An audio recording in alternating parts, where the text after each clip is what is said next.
So friends, today we are seeing the chapter on pumps. So this is the topic on syllabus of basic mechanical engineering, and this is we can consider it as power consuming devices. As in mechanical engineering, we have discussed earlier that we are having two types of the devices: power consuming and power producing devices. So power producing devices are like boilers, turbines, and power consuming devices. We have to see the pumps and compressors. So in this lecture, we have to discuss about the pumps. Now pumps are one of the important mechanical component which supply the power to the fluid to move it from one place to. Normally what we have to do, we have to move the fluid from one point to or one place to another place. So normally what happens, it uses the electrical energy. It uses the electrical energy. We are supplying the electrical energy uh, by means of the electric motor, and it is converted into mechanical energy. And so that we have to lift the fluid. Normally, two types of the pumps are used: dynamic pressure pump and positive displacement pump. In dynamic pressure pump, uh, the main thing is centrifugal pump or turbine pump and propeller pumps are used. But most importantly or widely used in our daily life is of positive displacement pump, in which we are using the reciprocating pump and a piston pump, in which we are using the piston to have the lifting action. And second type is the rotary pump, in which gear pump, vane pump or screw pumps are used. So it works on the principle of rotation. Depending upon the requirement of the application point of view or requirement of the size of the pump, what kind of things you are using, so you have to see about the types of the pump, and accordingly you have to choose the specific pump based on the application. So pumps are normally selected based on the properties of the fluid, which kind of the fluids are used. uh, you have to check the viscosity of the fluid or pressure, and depending upon that you have to use the pump. Then also what type of the speed required, what are the available space for installing the pump, and cost is also one of the important factor to which we have to decide the pump. So pump is basically designed or decided or selected for specific application based on these four parameters. So these are the parameters for which you have to choose the pump. Now you have to understand the important terminology so that you can easily understand about uh, how pumps are actually working. So in which pumps, just to see the head, pump head, we can put it as pump head. It is the fundamental parameter to measure the energy increase per unit weight or fluid.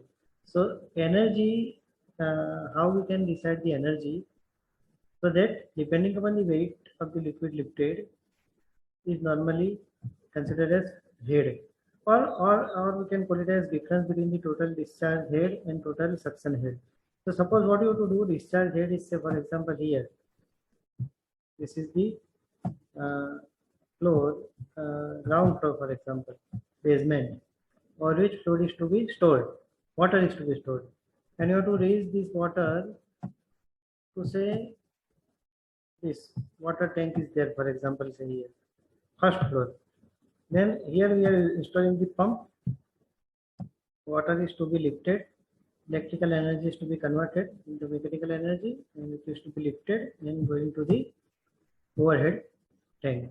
So the distance between total discharge and suction discharge. So this is called as the suction discharge, from where water is sucked, and this is the point where water is discharged. So you have to see this distance between suction discharge and water discharge head and suction head is called as the head. So this is normally denoted as H. So this is the H. That is the measure of energy. We can call it as measure of energy, because normally what you have to do, we have to measure the energy in form of kinetic energy, 1/2 mv square, or potential energy as potential energy stored in the overhead tank over here. So n into g, mass into gravitational acceleration, into h. So h is the measure of the energy. This is the way why it is called as the measure of the energy. Now what is the suction head? Suction head is the energy required to lift the fluid. Energy, minimum energy required to lift the fluid from the sump to pump. Sump, this is the sump. Sump means the area where you have to store the fluid or water, and it lift the fluid from sump to the pump. So this is called as the suction head. Then discharge head is the energy required to lift the fluid from pump to delivery place. So this is suction, this is pump, and this point is delivery. So this is called as the discharge. So total head is this one. So this is called as actually the discharge head. You can put it as DH, and this is called as the SH, suction head, and total head is equal to this suction head plus discharge head, or you can put it as sum of static head. Sum of suction head and discharge head is called as total head or static head. So this is about the head. So to keep in mind about the head before understanding the working concept of the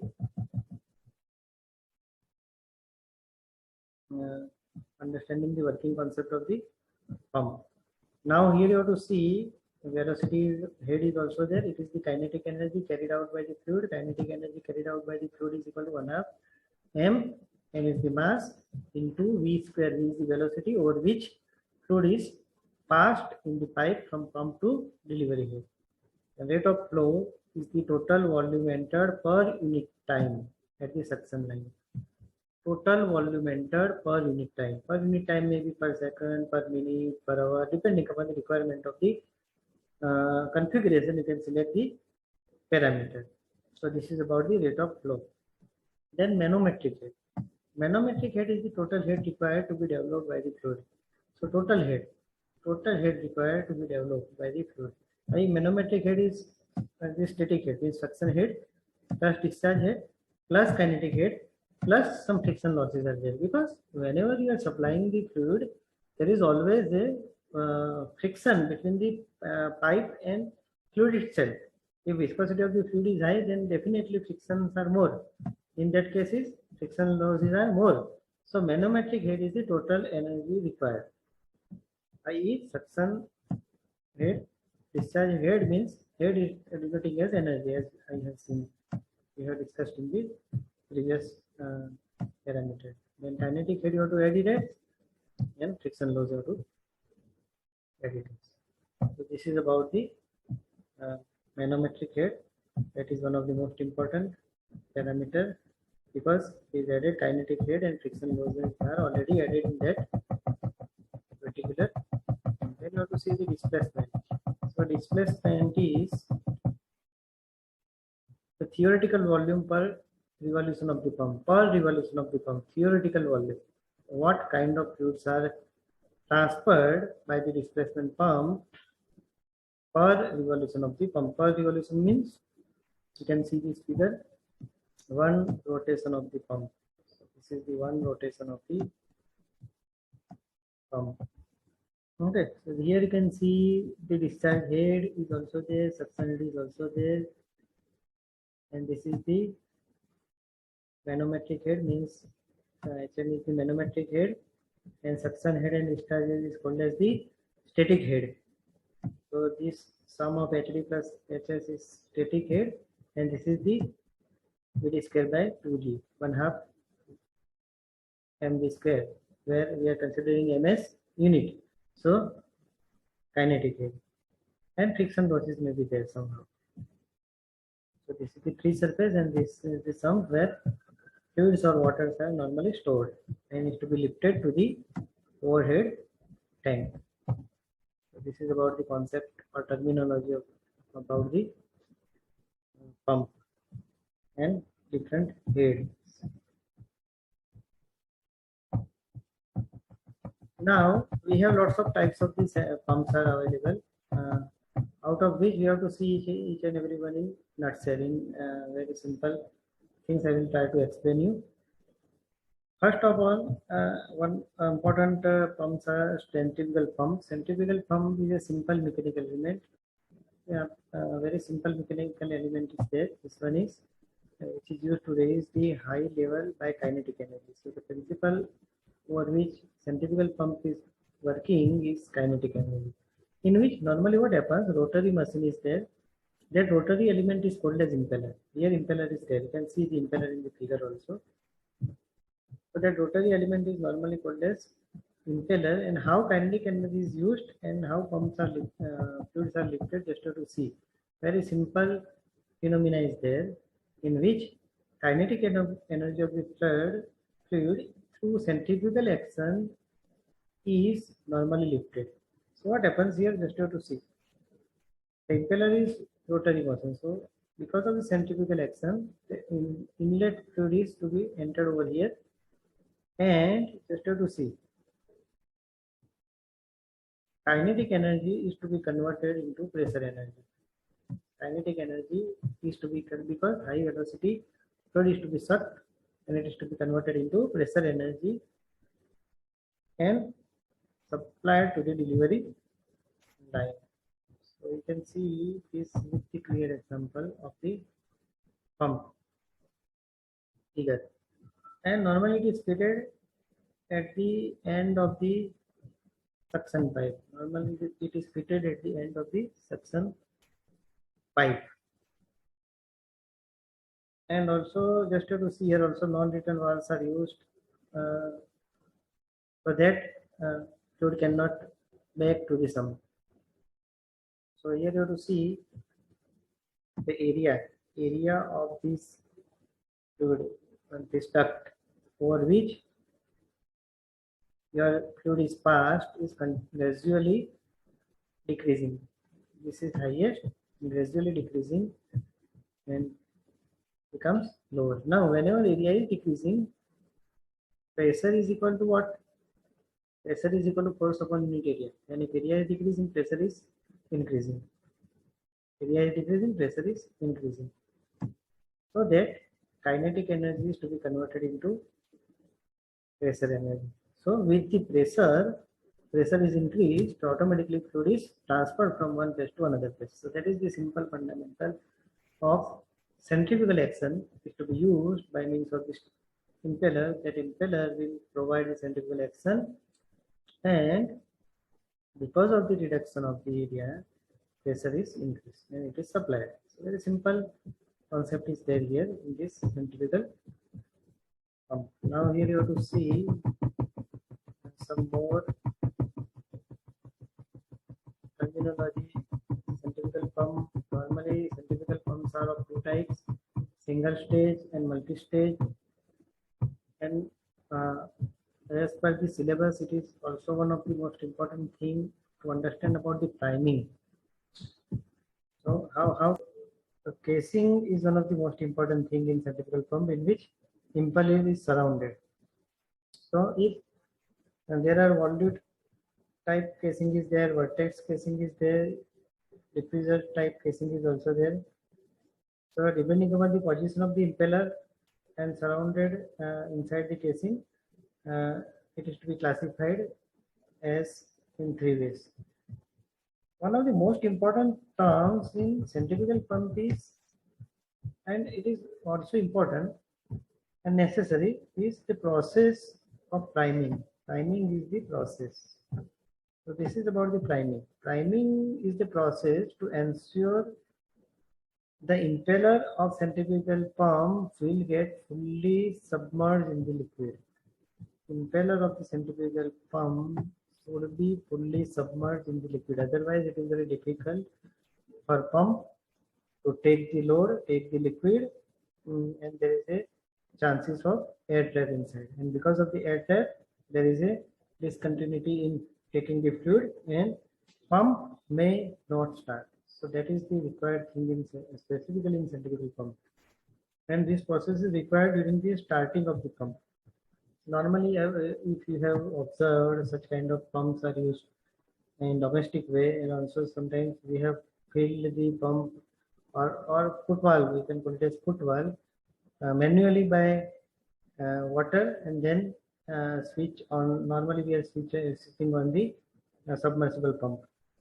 So that is the main method of priming, in which you have to initially fill the suction side with fully with the water, so that no air trap inside, and due to that the liquid will get elevation and proper suction will take place and reach to the desired elevated level without trouble. So self, that is the priming.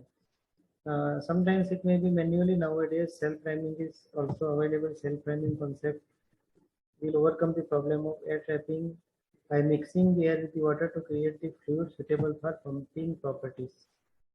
Normally regular water is not having such kind of things. So in which in self-priming method, we have to supply the air bubbles, so that water plus air mixture inside is continuously remaining on the suction side, and no need to manually provide the liquid inside the pipe before starting of the pump. And specifically, this type of thing is used in centrifugal pump, as it is must in such kind of the pump. Now here you have to see second important type of the pump is reciprocating pump. Reciprocating pump is using the reciprocating action as per the name in place of the centrifugal action. So for reciprocating action, we have to provide the piston or plunger. Now piston or plunger are of single or double acting. So if single sided, only one side is used for the piston, then it is called as single acting. And for the both stroke, on the both side of the piston, liquid is to be lifted. Liquid is provided the action, so it is a kind of the double action. So two types of reciprocating pumps are normally used in the application point of view.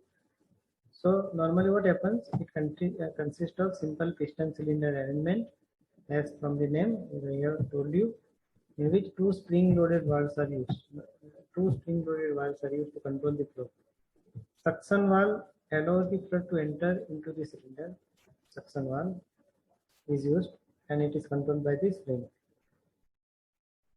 Okay, either into the cylinder by vacuum produced inside the cylinder by the movement of the piston, and piston will pull the fluid with crank mechanism and connecting rod. So motion is provided, reciprocating motion is provided by motor. Electric energy is used, that will provide the crank, and rotation of the crank with the connecting rod will give the reciprocating motion of the piston. So this is about the how constructional arrangement is there for the reciprocating pump. Also filters is fitted. Filters, just to see, the filter is also there at the deep end of the pipe to remove the dust and impurities. Otherwise, if impurities and dust are going inside, then there is a chance of choking of the discharge side. So it is very difficult for them to maintain, and suddenly some operation may stop. So here suction valve is controlled by the spring, then filter, and then discharge valve is open when liquid pressure inside the cylinder exceeds the spring tension. Liquid pressure becomes more. Just to see here, liquid pressure, the pressure is increased by the piston itself. Piston will give the force to the liquid available in the cylinder, and when liquid pressure is becoming more than the cylinder that is exceeded by the spring tension, then automatically discharge valve will open, and the fluid or liquid is to be transferred to the desired place. So that is the very simple thing. Once liquid is stored by opening the suction valve, then liquid is stored in the cylinder. Then this piston is provided the pressure force, so that liquid is compressed inside the cylinder and increase the pressure. So pressure is increased and become more than the spring tension of the cylinder. And at that time, discharge valve will open, and your water or liquid is to be transferred or lifted from the from the suction side to the desired place. And in double action, simultaneously from the both side, one side when piston is exerting the force on the one side, say left hand side, then right side is released. And in the backward stroke at the right side, your cylinder liquid is to be pressurized, and the left side becoming relaxed. So at the both end, by one piston, from the both end of the piston, simultaneously liquid is to be lifted. So it is called as the double acting. So that is the main concept of double acting, in which piston is lifting the liquid on the both side. So two types of the principles are used in supplying the double action and single action. Obviously, double acting pump have more capacity than single acting. This is about the figure. Just have to see the figure in which delivery pipe is there. This is the delivery pipe. This is the piston arrangement is there. And this is the piston plunger cylinder in which piston is there. This is the piston, and this is the connecting rod, and this is the crank which is provided the electrical energy, and water is to be lifted from suction head to delivery line. This is the suction line, this is the delivery line, and piston is lifting. So here liquid is there. The piston will increase the pressure. At that time, inlet or suction valve is closed, so water is going out from this. Very simple principle is there for reciprocating type of the pump. Double acting cylinder, you have to see it is again both side is used. So here you have to see one side and another side. And this is the crank, connecting rod, and piston element. Two pipes are there from the both end, both acting both side, right hand side and left side of the piston. Suction pipes are of two types, and the same way delivery pipes are of the two types.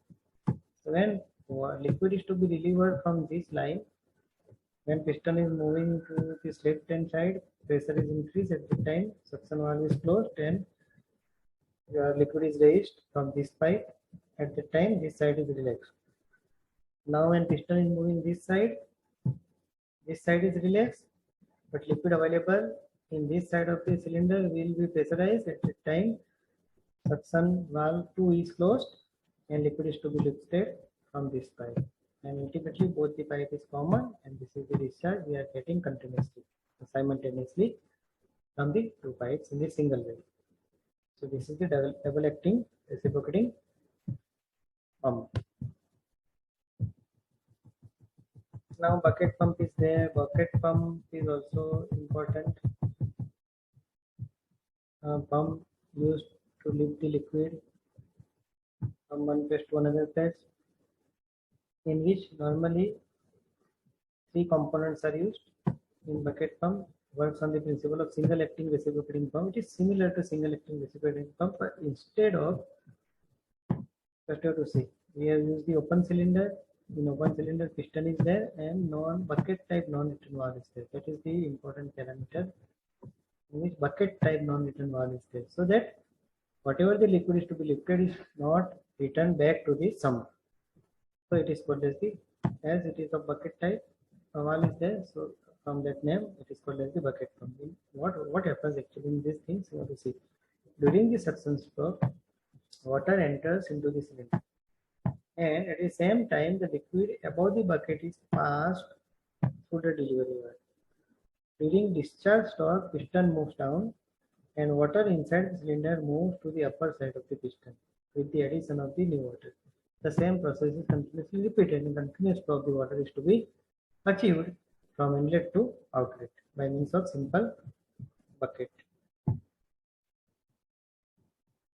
So this is about the how the bucket kind of the pump is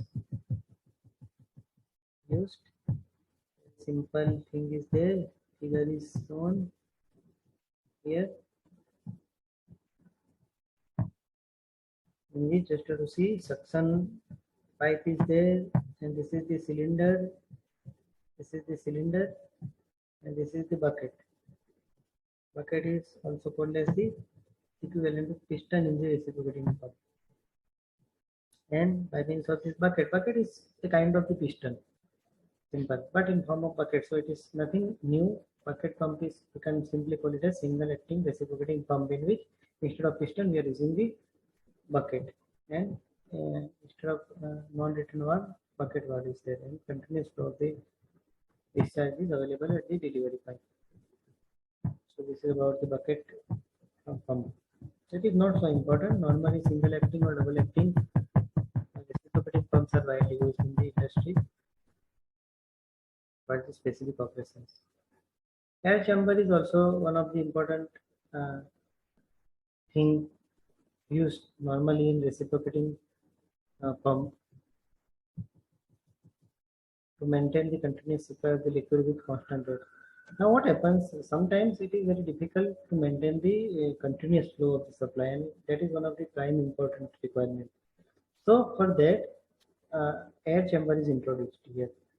So because of installing the air chamber in the single acting reciprocating pump, what happens, you have to increase the efficiency of the pump. Single acting reciprocating pump, just have to see used, and because of this we can improve the efficiency by reducing the friction loss. So whenever you are installing the air chamber in the single acting or double acting reciprocating pump, friction losses are reduced and continuous flow of the liquid is to be achieved, so that automatically efficiency is increased. So we can call it as air chamber is basically used to increase the efficiency of the reciprocating side of the pump. How it is installed, just have to see. And before that, you have to keep in mind about the important function of the air chamber. Normally, air chambers are installed at the each suction and delivery sides. Each suction and delivery side. Whether you have to use the two suction and two delivery sides, for every point you have to use the air chamber. Okay. Okay.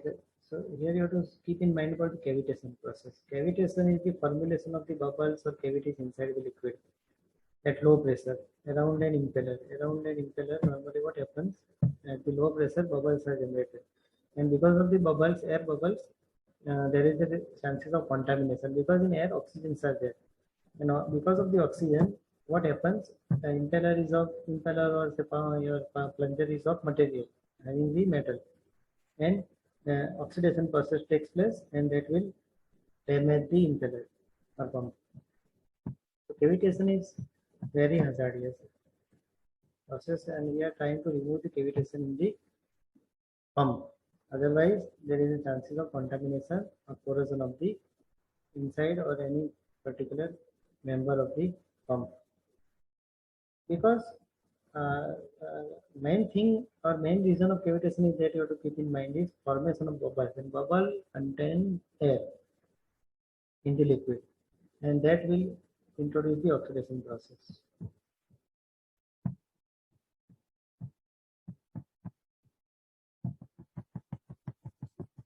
So here you have to see air vessels are attached over here at the different stage. The vessels, this is the air vessel for the suction,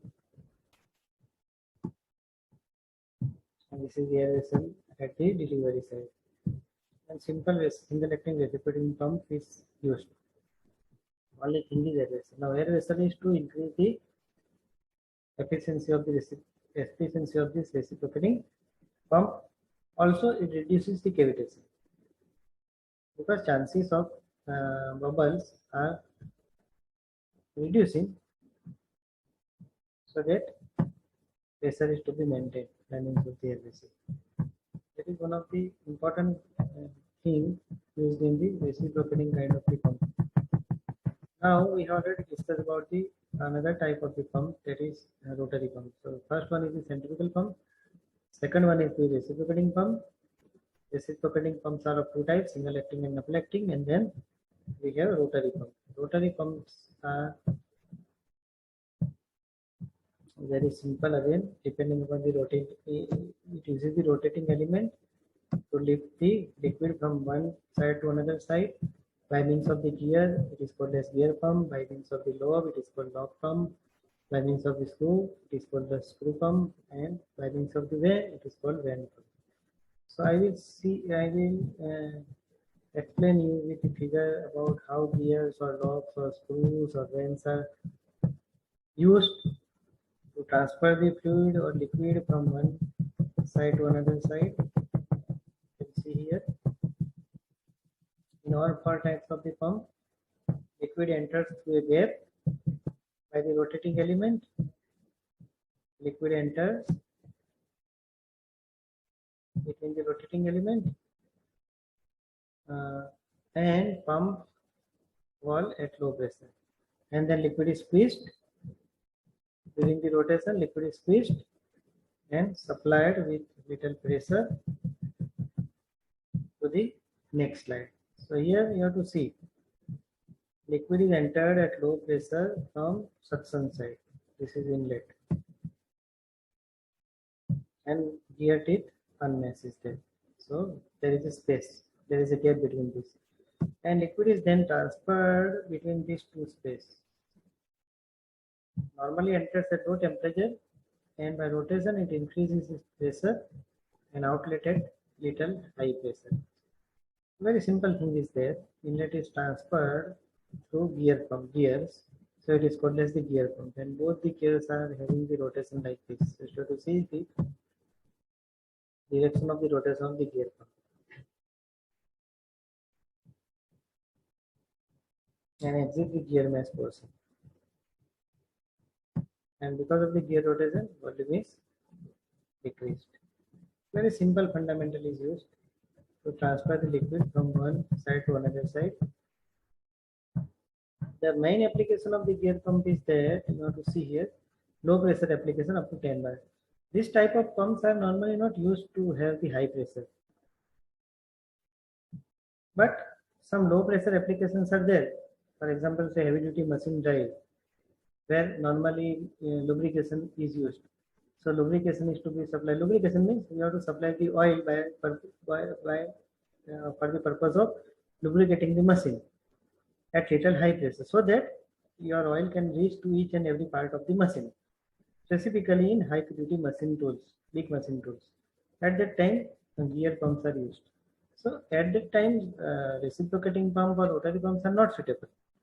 So in low volume, high pressure, and up to low pressure application, such kind of pumps are used. And lobe pump, instead of gears, we are using the lobe. You can see the figure of the lobe.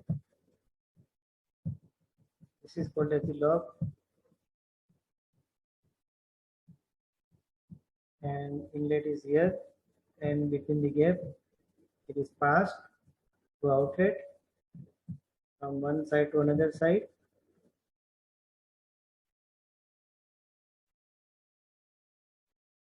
The main advantage of lobe pump is what? The main advantage of lobe pump is uh, operation is very quiet, silent. Normally, because in lobe normally bearings are used. We have already used stress relieving locks. Is famously becoming in a trend, and we can use our finger. We can use our finger to run this kind of the lock, like kind this as a part of game in some time before.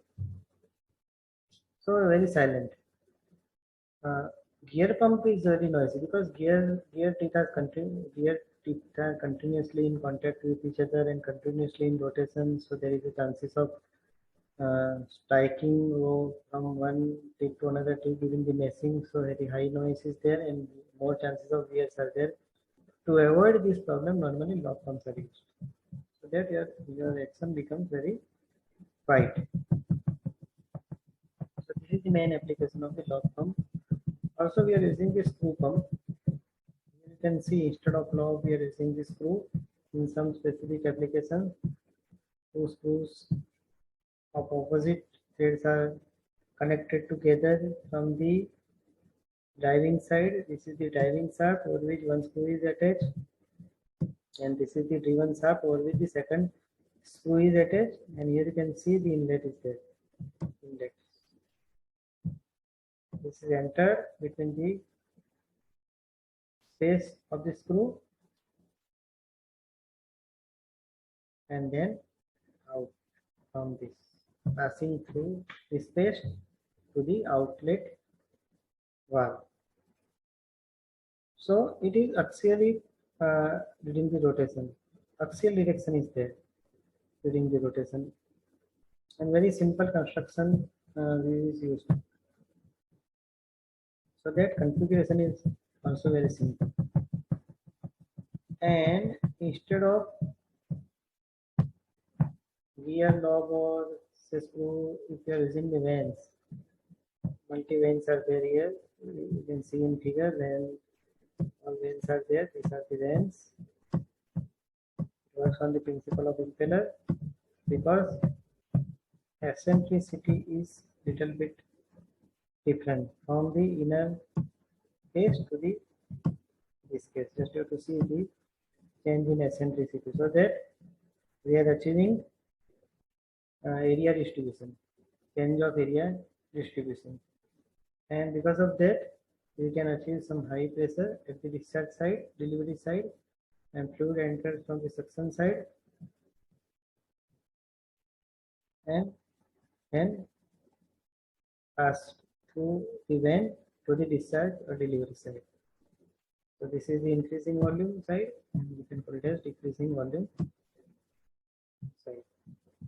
And volume is decreasing, pressure is increased. So that is the fundamental thing of vanes. So this is about the pumps. Now we have to see the air compressor in the next lecture. Thank you all.